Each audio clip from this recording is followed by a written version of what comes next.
فهزموهم بإذن الله وقتل داود جالوت وآتاه الله الملك والحكمة وعلمه مما يشاء ولولا دفع الله الناس بعضهم ببعض لفسدت الأرض ولكن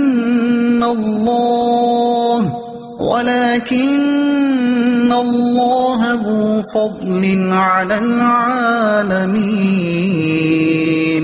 ترجمہ: تو انہوں نے اللہ کے حکم سے دشمنوں کو بھگا دیا اور داؤد نے جالوت کو قتل کر دیا، اور اللہ نے اسے سلطنت اور حکمت عطا فرمائی اور اسے جو چاہا سکھا دیا، اور اگر اللہ لوگوں میں سے ایک کے ذریعے دوسرے کو دفع نہ کرے تو ضرور زمین تباہ ہو جائے، مگر اللہ سارے جہان پر فضل کرنے والا ہے۔ فَهَزَمُهُمْ بِإِذْنِ اللَّهِ، تو انہوں نے اللہ کے حکم سے دشمنوں کو بھگا دیا۔ جب دونوں لشکر میدان جنگ میں آمنے سامنے ہوئے تو جالوت نے بنی اسرائیل سے مقابلہ کرنے والا طلب کیا۔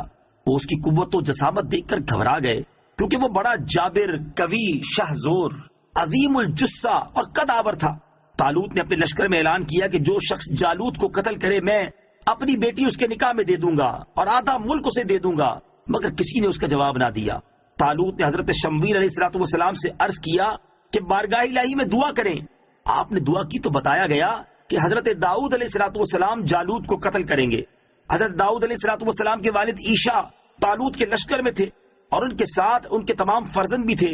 حضرت داؤد علیہ السلام ان میں سب سے چھوٹے تھے اور بیمار تھے، رنگ زرد تھا اور بکریاں چرایا کرتے تھے۔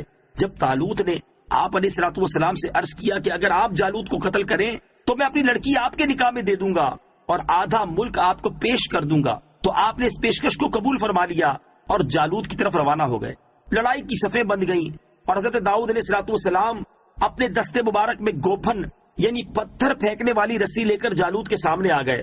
جالوت کے دل میں آپ کو دیکھ کر دہشت پیدا ہوئی، مگر اس نے باتیں بہت متکبرانہ کی اور آپ کو اپنی قوت سے مرعوب کرنا چاہا۔ آپ نے اپنی اس رسی میں پتھر رکھ کر مارا، وہ اس کی پیشانی توڑ کر پیچھے سے نکل گیا اور جالوت مر کر گر گیا۔ حضرت داؤد علیہ السلام نے اسے لا کر طالوت کے سامنے ڈال دیا۔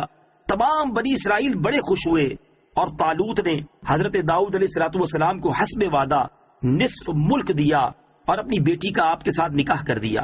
ایک مدت کے بعد طالوت نے وفات پائی اور تمام ملک حضرت داؤد علیہ السلام کی سلطنت ہوئی۔ اللہ تعالیٰ نے حضرت داؤد علیہ السلام کو حکومت اور حکمت یعنی نبوت دونوں عطا فرما دیے اور آپ کو جو چاہا سکھایا۔ اس میں ذرہ بنانا اور جانوروں کا کلام سمجھنا دونوں شامل ہیں، جیسا کہ سورہ انبیاء آیت نمبر 79 اور 80 میں ہے۔ طالوت، جالوت اور حضرت داؤد علیہ السلام کے واقعے سے حاصل ہونے والا درس۔ طالوت و جالوت اور حضرت داؤد علیہ السلام کے پورے واقعے میں بہت سے درس ہیں۔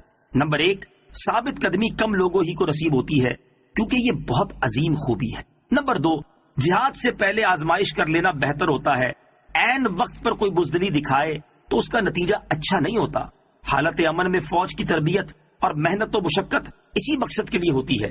نمبر 3، یہ بھی معلوم ہوا کہ کسی بڑے امتحان سے پہلے چھوٹے امتحان میں سے گزر لینا چاہیے، اس سے دل میں قوت پیدا ہوتی ہے۔ گرمیوں میں روزے رکھنا تکلیف دہ ہے تو ہلکے گرم موسم میں روزے رکھتے رہنا چاہیے تاکہ مشق ہو جائے۔ بڑی چیزوں پر صبر کرنا مشکل ہے تو چھوٹی چھوٹی چیزوں پر صبر کا خود کو عادی بنائیں۔ سخاوت کرنے سے دل رکتا ہو تو روزانہ تھوڑا تھوڑا مال صدقہ کرتے رہیں۔ الغرض یہ قرآن کا ایک اصول ہے جو علم نفسیات میں بھرپور طریقے سے استعمال ہوتا ہے، اس کے ذریعے اپنے سینکڑوں معمولات پر قابو پایا جا سکتا ہے۔ نمبر 4، مومن کو اسباب مہیا کرنے چاہیے لیکن بھروسہ اپنے رب تعالیٰ پر ہی ہونا چاہیے۔ لفسدت الارض، تو ضرور زمین تباہ ہو جائے۔ یہاں جہاد کی حکمت کا بیان ہے کہ جہاد میں ہزاروں مصلحتیں ہیں۔ اگر گھاس نہ کاٹی جائے تو کھیت برباد ہو جائے، اگر آپریشن کے ذریعے فاسد مواد نہ نکالا جائے تو بدن بگڑ جائے، اگر چور ڈاکو نہ پکڑے جائے تو امن برباد ہو جائے۔ ایسے ہی جہاد کے ذریعے مغروروں، باغیوں اور سرکشوں کو دبایا نہ جائے تو اچھے لوگ جی نہ سکیں۔ کائنات میں اللہ تعالیٰ کی تکوینی حکمتیں جاری و ساری ہیں، ان کو سمجھنا ہر ایک کے بس میں نہیں۔ تلك آیات اللہ نتلوها علیک بالحق وَإِنَّكَ لَمِنَ الْمُرْسَلِينَ۔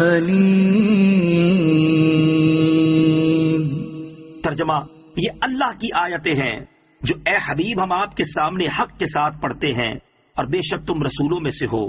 تلک آیات اللہ، یہ اللہ کی آیتیں ہیں۔ گمشدہ تاریخی حالات اور علوم غیبیہ کا عطا ہونا حضور پرنور صلی اللہ تعالی علیہ وآلہ وسلم کی نبوت کی دلیل ہے کہ نہ تو آپ نے علم تاریخ حاصل کیا اور نہ مورخین کی صحبت میں بیٹھے، پھر بھی ایسے درست حالات بیان فرمائے۔ اس سے معلوم ہوا کہ آپ علیہ الصلوۃ والسلام سچے رسول اور صاحب وحی ہیں۔